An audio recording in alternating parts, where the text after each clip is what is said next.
Hey folks, Digger Daz here. Welcome back to my channel. Today I want to talk about something a little serious. And before I get into this, I want to ask that people who will comment on this video, I would appreciate you all to be appreciated if you're nice. Do not say disparaging words, i.e. curse words, anything like that.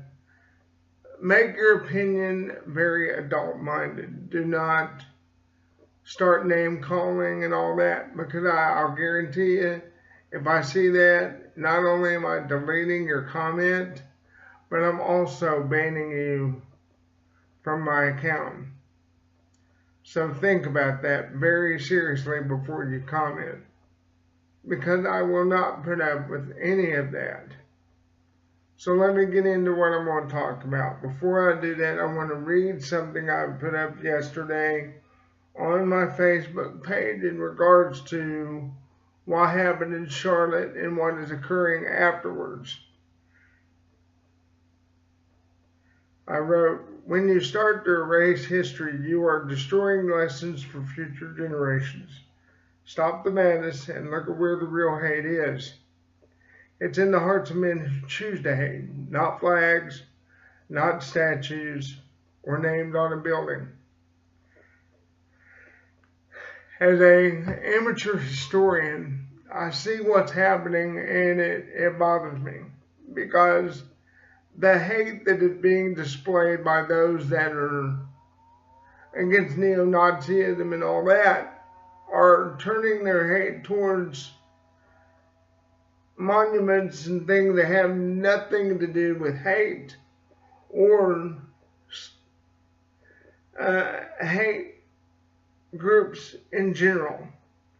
It's not the fault of the South or the Confederacy in those days and what is happening now. There is no correlation. These men who are choosing to spout hate and name calling against people of races are using those imageries of the Confederacy to facilitate that hate, and unfortunately the symbols they're using have nothing to do with hate. Yes, people will look at them as symbols of a bygone era where African Americans were held as slaves. But for a historian like me, they're more of a monument to people that fought and died for a cause. And even the cause that people are taught nowadays, or that people are taught, I think is misguided as well. Because for me, even though slavery was a main hot point of the beginning of the war, it's not what led up to the war. Slavery was an issue in this country even from its founding. The founding fathers debated over it when they were making up the Constitution. And even before the Civil War began, for the most part, slavery was banned up east, like, Washington, New York, Vermont, all over the northeast part of the United States. It was basically banned.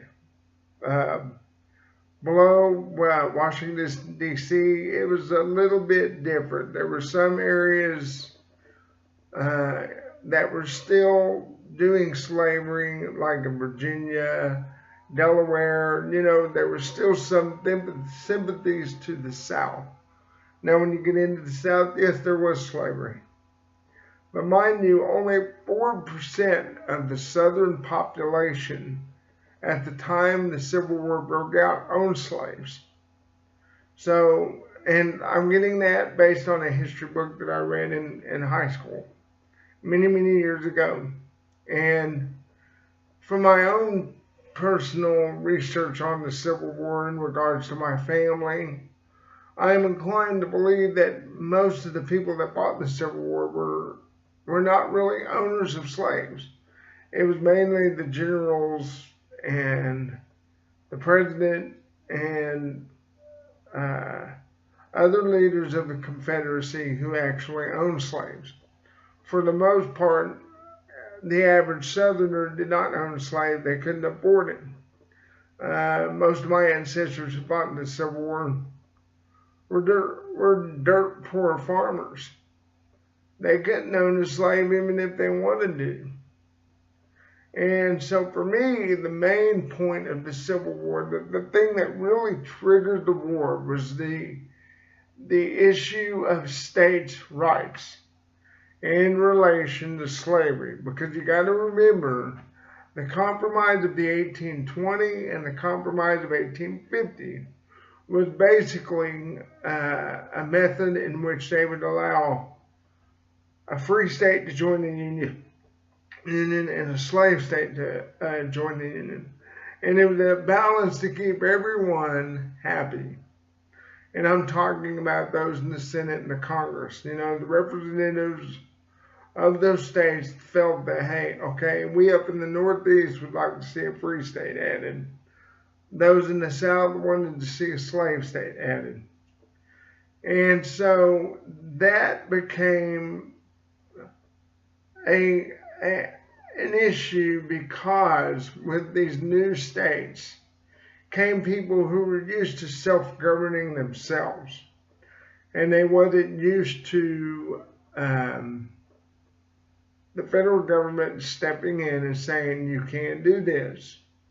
So those states in the South felt that the federal government was stepping on their toes to self-govern. Even though the issue of slavery is wrong, as a whole, period, this was their way of life. This is the way they felt. One, their Southern pride. Two, the fact that they had the federal government telling them what to do, to me, was the tipping point. How dare you step on our soil and tell us what to do? So that, to me, was the main point of the cause of the Civil War. Yes, slavery came as part of that, but the main point is states' rights. And we're still dealing with that to this day.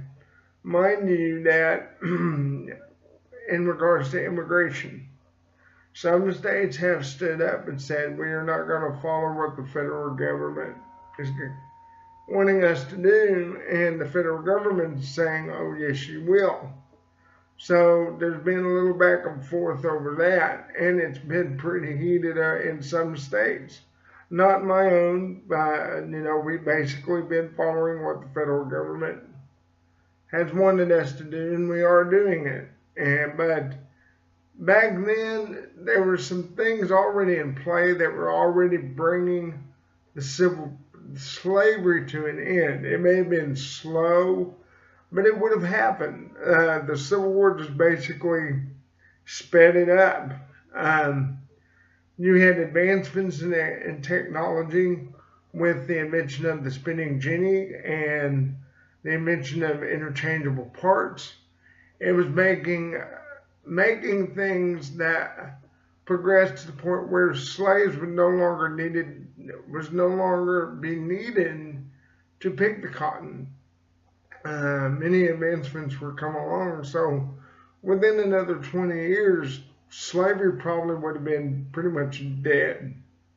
And so, really, to say that, when you point the finger at the Confederacy over what's happening now, it's kind of unfair, because these were men who believed in states' rights. They believed in their state. They had pride. They had pride in their country, and these men gave their lives for an ideal. To us today may be wrong, but to them back in that day, it was right for them.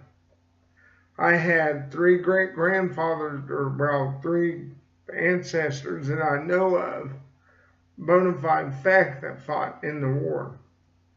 They fought for the North, but I did have some that fought for the South. I haven't been able to verify their record yet because some of those records are hard to find. But I do know that they're there. And do I think of any less of them because they may have been slave owners or protectors of that cause? No, because I can't judge them for something that they believed in. Times were different.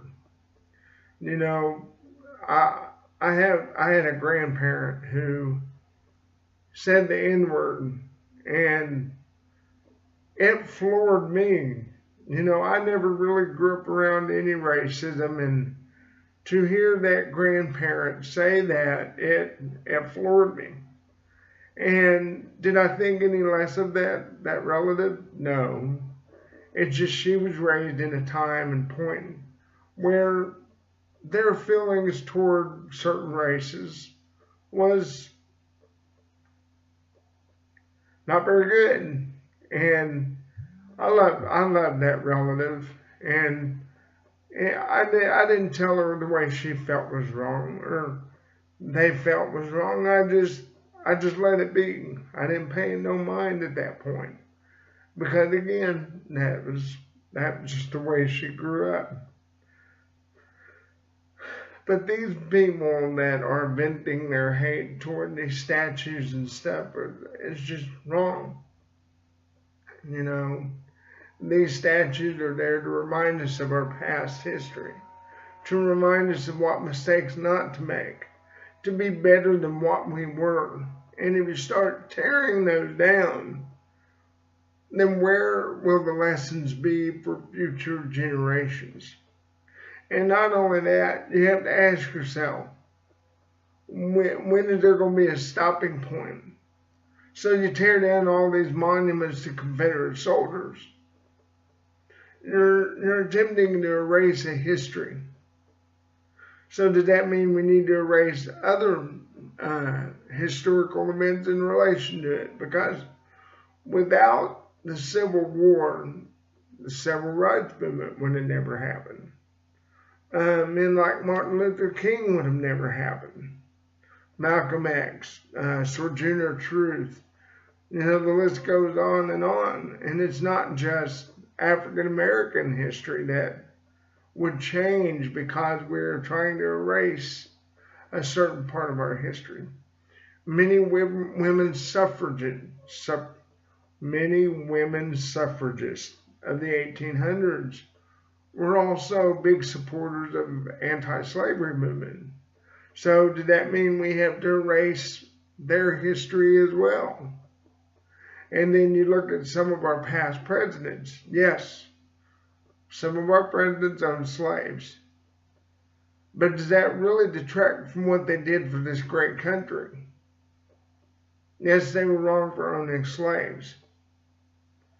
But again, that was their point in time. That is the way they was brought up. They thought it was normal to own slaves. Today, I'm sure that if they was alive today, that would not be occurring. You know, they would not be doing that because they see as a whole it's wrong. And even those that did own slaves struggled with that fact. You know, and so we can't judge them for that. You know, they're gone, they're dead. You know, why are we now pointing the finger at them when they're long gone? You know, and yes, I just don't get it. I really don't. You know, it reminds me of Hitler and the Nazis. They didn't want people to think for themselves, so they burned books and kept people from having knowledge of knowing what's right and wrong. And if you start tearing down all these monuments and statues, you're basically doing the same thing as these evil men did during World War II. And so you need to step back, and think, how should we be venting our anger? Well, first of all, don't sink to their level by you tearing things down and taking their symbol and making it something even far worse, you are doing what they want. But if you embrace these things that they choose to use as a symbol of hate and turn it into something different, you take power away from that symbol. Same way as the swastika, the Nazi swastika. Actually, it's been used by Native Americans and Hindus for many years, and it has more of a religious connotation than what the neo-Nazis are putting on it. Yes, at one time it was a symbol of hate, but for thousands of years, it was a symbol of faith. And that's something we need to remember when we look at those symbols, that they have a totally different meaning than what these men are putting on it. Hate is a strong emotion. And if you gnaw on it long enough, you make choices to do things to hurt others. So in order to combat hate, we need to give love. Love is the only way you're going to end all this. And I'm not just talking about these neo-Nazi groups and these extremists and so on and so forth. Show love. When you see a KKK rally, do not pay attention to it. Because the moment you pay attention to it, you're giving those neo-Nazis and KKK guys the one thing they want. They want to get under your skin. They want you to hate them as much as they hate you. But the moment you don't give them an attention and you act like that what they're doing does not faze you, they'll go away. They'll see that their words have no power. Their symbols have no power. It's when you give it attention, you give it power. Take back those evil words, like the N-word, other slang terms for other races. Take those words back. Make them something that has a positive connotation to it rather than a negative. Like for me, I'm white. In one of my videos, I called myself a cracker. I was making fun of that word because to me, it's a funny word. Honky, I'm German. I've been called a kraut before. It's all in what we do with the words that are said to us. Give it attention, then it's going to get the negative power to it. Don't give it attention or embrace it as something that you're okay with, that you yourself call yourself, then hey, that person no longer has power over that word. Folks, I hope you enjoy this little lesson on history and a little my own opinion on the whole thing. And folks, I just want to be able to love everybody. And I think if we all did that, a lot of this stuff would go away. So please give me a like. Do not be hesitant to comment, but just be nice with your words. And I'm open to discussion. Let's just stop making it ugly. And come subscribe. That my channel's not just about this. There's other things I do, and I hope that you will take a moment to look at those other things I do rather than just this. So again, come subscribe. This is Duker Does saying do good and deuces. Bye-bye.